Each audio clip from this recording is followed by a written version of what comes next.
welcome to Turn the Page, the official podcast of the Syosset Public Library.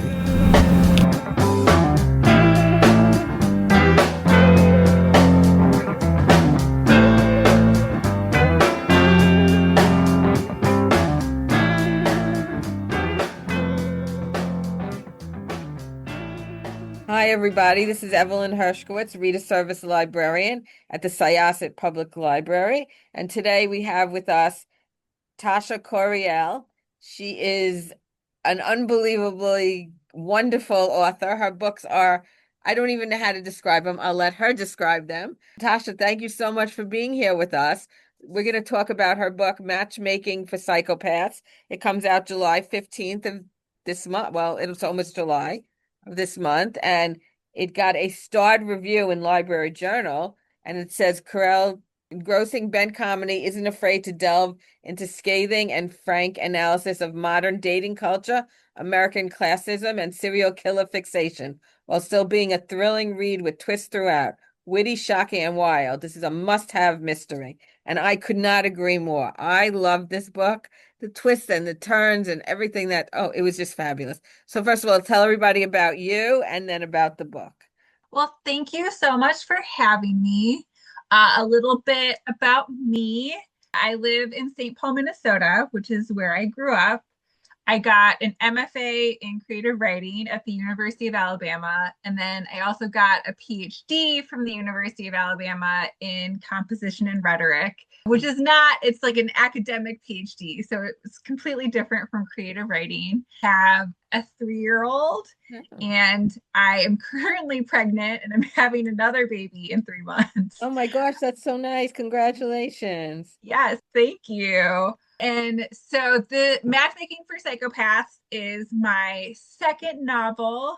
I'm currently working on the third, my second published novel, I should say. Okay. I have a lot of books that just live on my computer. Yeah, and I'm currently working on my third. So it's about a woman who works as a matchmaker. And at the beginning of the book, she's engaged and she finds out that her fiancé is cheating on her with her best friend, which leads her to make some maybe ill-advised decisions with her clients, who are also psychopaths. They don't know that they're psychopaths, but she knows that they're psychopaths. And then after those ill-advised decisions, she starts getting some packages at her door that are suspicious. And she's like, oh my gosh, are these from my clients? Are these from my ex-best friends? Are these from my mom who's in prison? And she has to figure that out before it destroys her entire life. How do you define a psychopath?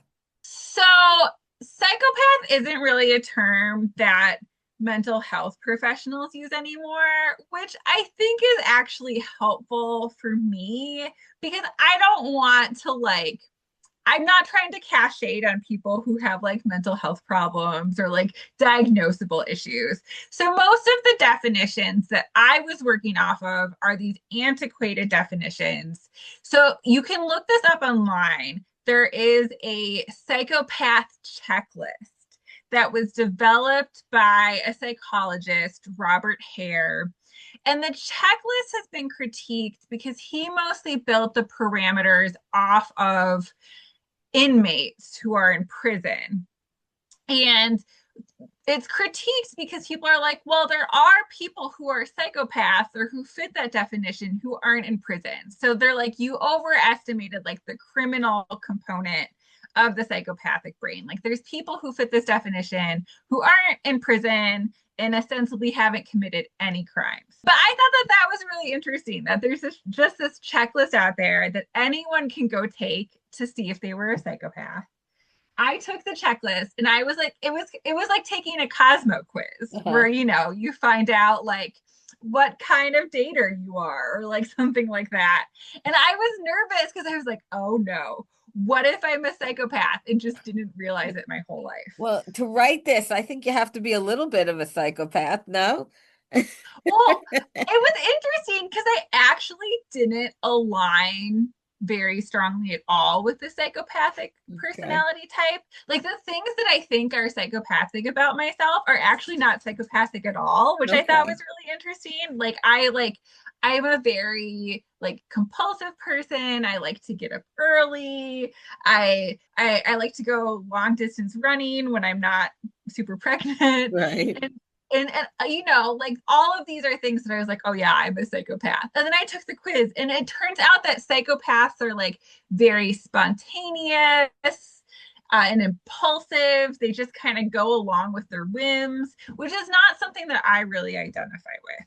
The main thing that I identified with psychopaths is that I am not a very patient person. Like when I want something, I just like want it immediately. But other than that, I didn't totally identify with this psychopath personality type. But I think that was fun because I was like exploring characters who do things that I would never do, or especially not as like a 37-year-old. I would never do.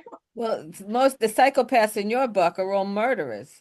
Well, yeah, I would definitely never murder. But also, like, one of the characters, Rebecca, she's like really into driving fast and cars. And I'm like totally disinterested in cars. I'm very nervous driver. I drive very carefully. I would never drive fast. So like that's an example of something where it's like this character is totally different from me, but it's like fun to indulge in that. So none of these characters are based on anybody you know, I hope. No, none of them are based off people I know. Some of them I think have traits of people that I know. And I think strangely, like some of them have traits that I wish that I had. Psychopaths are known for being very charismatic. They're people pleasers because they want to use people to get what they want. Right. And like I think it would be kind of fun to be like that type of person, right? Who's just like really charismatic, can enter a room, get along with anyone, and you know, just be that person that everybody sort of likes and admires, even if they actually turn out to be a psychopath. How do you come up with these ideas? It was a really long process. So I had a 2-book deal, which means that I worked with the same editors that I worked with my first book on, Love Letters to a Serial Killer. But when I got the book deal, Love Letters to a Serial Killer was already written. Oh, okay. And so, you know, I changed things with both my agent and my editors, but it was like a revision of a novel that I already had. So it was a really different process going into Matchmaking for Psychopaths because I had all these ideas and my editors were like, well, maybe not those ones. So what I always tell people is like, it's not a situation where they're like telling me what to write, but it is a situation where they're telling me maybe what I should not write. So it took a really, really long time to come up with an idea for my second book. It took longer to come up with an idea than it took to write a draft of the book, which I think is really interesting. And, you know, I really love writing. There are so many ideas that I feel like I could write about. So, like, for me, it's not so much like, oh, they didn't like my idea, I'm heartbroken. It's more like, oh, I just want to write a book. Like, let's just come up with an idea. I just want to write it. I'm just excited to write it. So I had a lot of talks. I consumed a lot of books. I watched a lot of movies.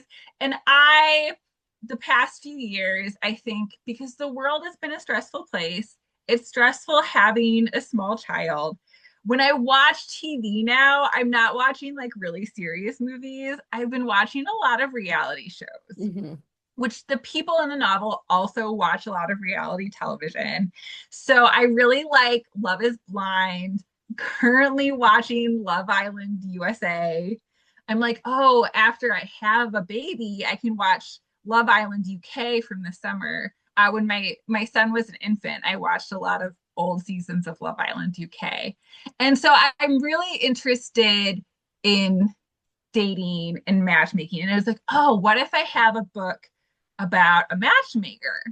And then the idea sort of progressed from there, where one of my editors was like, well, what if she's like a matchmaker for psychopaths? And I was like, okay. And then it was like, well, we need something else too. So like, what if this protagonist has a dark past. There's something going on with her mother, but we don't know exactly what it is. And that's interesting, like the part of the book that I relate to most. Like I don't have a parent who's in prison. But I do have a very fraught relationship with my mother. And so I was almost like uncomfortable to put that in because it just felt like too close, where it's like, oh, I have this uncomfortable relationship with my mother. This feels too relatable to me, even though her mother is very extreme in the ways in which they have a tension in their relationship. So it sort of came together in pieces. But then, like, once I sat down to write it, and I went through a lot of revisions, but when I sat down to write it, I wrote a first draft like very quickly because I was just like so ready to start writing. Do you plan? Do you have an outline or you just go with the I flow? I don't usually have an outline. I just sit down and write it and see where it takes me. I do have a very rough outline for my next book, which Okay. has been kind of helpful. But when I say outline, it's like a page and a half. It just has like bullet points of like what I'm going to get down. But I'm not usually an outliner when it comes to fiction because I think, you always get surprised in the process of writing. Has your mother read this book? No. I feel like it's so weird to write books and then consider that like your close family members will read them. And I think you just have to not think about it. So I used to teach creative writing, and my students would get very nervous about people they knew reading their writing, partially because I think a lot of their writing was taken directly from things they'd experienced in their Sure. lives. And the thing that I would always try to tell them is that fewer people are going to read your work than you think they will. Like, I'm so happy that a lot of people read my first novel. I hope more people read my second novel. But like of the people I know, I'm sure that I have close friends, even friends that bought the book that just like never got around to reading it. And I think that's okay. Like I'm not trying to put that sort of like test on my friendship and relationships. Like it would actually be fine with me if just like people I don't know read the book and then people I do know didn't read it. That would Well, be I'll great. make sure to give it to the people here that don't know you, okay? I'll do that. Not a problem. I'll definitely be recommending this. I've already put it on hold for one of my patrons that comes in asking for recommendations all the time. So I definitely will be putting this into a lot of strangers' hands. So Great. be That's who I good. want to read this. Is I want strangers to You're read right. this because I think when Well, it's people they'll like see things in the book that you don't necessarily think are related to you or indicative of you, and they're like, "Oh, I noticed this," and you're like, "What? I didn't notice that." yeah, no, and I really loved the first one too.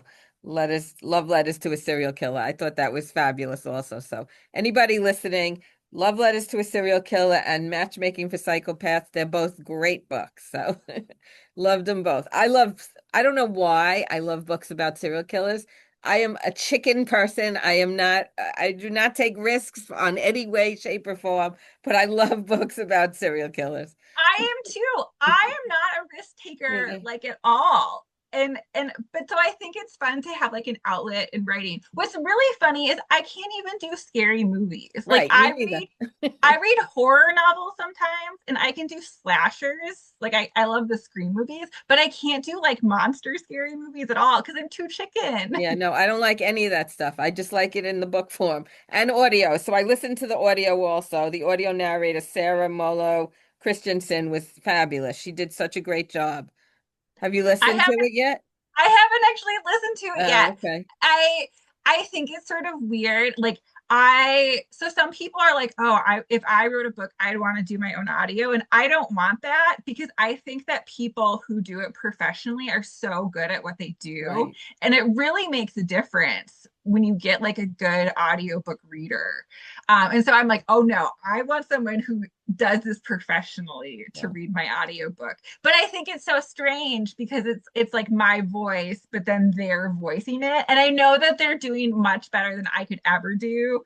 And I appreciate that ability so much. But it feels very weird. No, she did a great job. It really, really was great. Did you have to do any research for this book?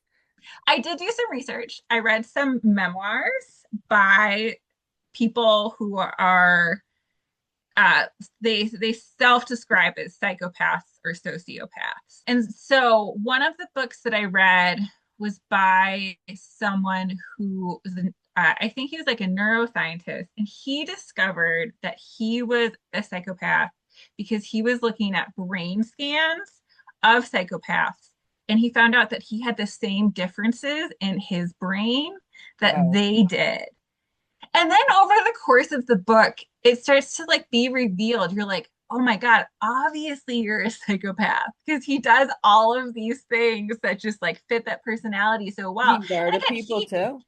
he hadn't committed any crimes. He had a successful career. He was married, he had kids, but there were just these things that he did, like he had some affairs. When his kids were born, he described when his first baby was born, he got so excited that he left the hospital and went on a bender. Oh gosh. Yeah.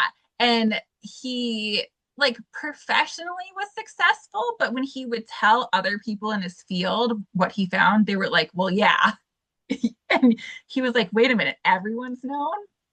And then another one I read was about a woman who started an online forum for people who thought that they might be psychopaths or sociopaths, and found a lot of people out there who like needed this community. And again, she had a very successful career, like wasn't a criminal, but she just recognized that there was something different about the way that she processed emotions from other people. And I one of the things that really stuck out to me was that she actually made an argument that, it can be nice to be in a relationship with a psychopath because they're so good at reading what people want.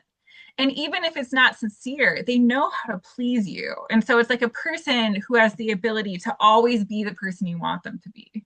I bet there's a lot of actors who are psychopaths. Yeah, so a lot of fields, like I think probably like actors, but also like high risk fields, like Yeah, pilots, like there's a pilot in the book, or surgeons, or like race car drivers, like right. things like that, where it's like very risky. Stunt That people really in movies, I would think are probably. CEOs is another big one, like Oh, high okay. up executives, which, like once you start thinking about it, you're like, wait a minute, like, is this person a psychopath? I also, when I watch like dating shows now, I'm like, oh, that person's a psychopath.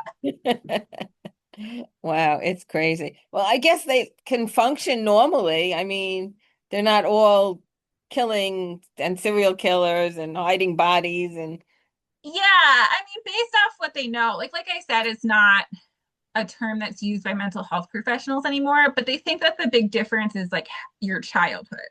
And so like the memoirs that I read, they had like very stable childhoods with like, you know, very attentive parents. And so that makes a big difference in like, are you like a successful, and it does for everybody. Are you a successful high functioning person versus like, oh no, are you a criminal now? well, most of the characters in your book did not have normal childhoods. Right, right. Yeah, that was their downfall. Yeah, I mean, especially Lexie. Yeah, I know. It's something I think about in my own parenting. I'm like, oh God, I just have to raise my child in a way that, regardless of who he turns out to be, he can function. Absolutely. No, it just I love the twists and the turns and everything. It was just so good. I don't want to give anything away, so I don't want to say anything that it's going to give anything away, but it was just so good. I don't even know how she functions after what she went through with her parents. I mean, that is just like the craziest. Is there any such real couple that actually were like that? Did you come across No, anything? Okay. no, that one I mean, maybe, but I just sort of, that one I made up. Yeah. Okay. It was all fabricated. It's not based on some psychopathic married couple that No. that one it just came out of my head. Yeah. So one of my methods for writing this book is it went through a lot of revisions, and I tried not to restrain myself in any way. So sometimes I'd write something and be like, no, that's too absurd. And it was like, let's just put it in, and then if I need to pull back, my editors will tell me, which is what they did, right? There were like scenes that were in there or plot twists that got cut because like my editors were like, no, let's not take it in this direction. But I tried not to self-censor. I was like, let's just write it and see what happens. Have you ever watched Mindhunter? Yes, I did. I watched Mindhunter. It might have been, I don't know if it was during or if it was after. I watched it like in the process of writing this book. Okay. Which you can see. Like I watched Mindhunter. I am currently rewatching Pretty Little Liars, which I think informs it too. I rewatched a season of Dexter. Uh-huh. There's Yeah, so much out there. yeah. There really is. Actually, Mindhunter, Jonathan Groff, he's an amazing Broadway actor also, and tomorrow I'm going to see his play on Broadway. So, Oh wow. yeah. I heard, I don't know how much true this is, but I heard that Mindhunter is going to come back. Yeah, I read that yesterday that they're making a movie. Yeah, I'm very excited about that. Yeah, because it was, and the guy that stars in Mindhunter, his partner is in a new show right now on, I get all the different channels confused. I think it might be on Netflix about a fishing empire, like the fishing. Oh He's yeah. the star in that one, so he's pretty good also. But Mindhunter was, for anybody listening, if you haven't watched Mindhunter, it's about two FBI agents that interview serial killers. So Yeah, and like Mindhunter is an example like that's like much darker than how I write. Like I think thematically like my writing is dark, but I tonally I just like make a lot of jokes as a person. right. It was even And before so, they knew that serial killers existed. Like they're the ones who coined the term serial yeah, killer. yeah, yeah. So And that's darker than what happened. So the reason I started watching Mindhunter is my dog passed away last summer and I was so depressed and I I'm just like sorry. leaned into it. I was like, what's the saddest possible thing that I Yeah. could watch? And then I watched Mindhunter. Yeah, it was quite good. Very, I mean, just good. Especially if you like watching serial killer movies and stuff like that, because I do enjoy that. And then there was another one I watched recently with Dennis Quaid, where he was in jail. He was a serial killer, and his daughter, she was successful, and then somehow he brought her back into the fold, and then she investigated it. I can't think of the name of that one, but it was with Dennis Quaid. It was very good.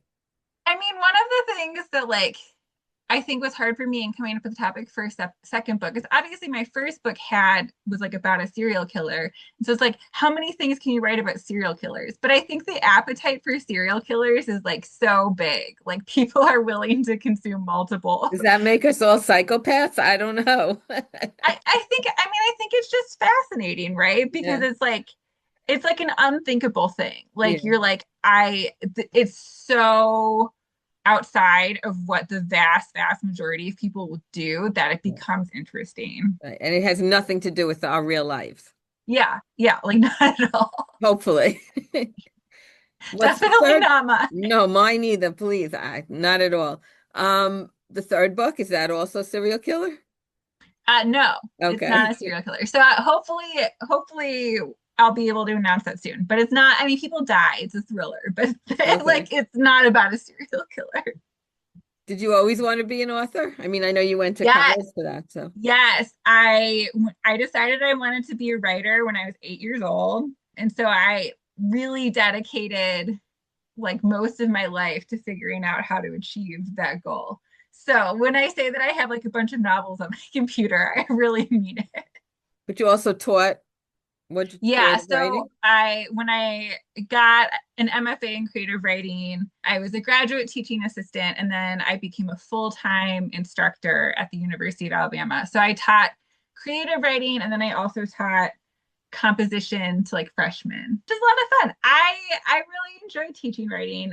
I think that one of the big challenges right now is AI and AI in the classroom And I think a lot of people are very uncomfortable writing. Like they just really lack the confidence to do it. And so then they lean on these tools. I think that writing is a very undervalued skill. Like even people, a lot of people in academia who you think would be great writers are still so uncomfortable writing. Wow. Well, there's lots of good books out there. So hopefully people will continue writing and will not lean on AI because we don't want. Readers know the difference, right? Like readers don't want that. And I think if you work with books and you work in writing, you know that. Like you're like, no one can do what I do, right? Or like the role of a librarian, like AI cannot take over that role. Like it needs to be a human.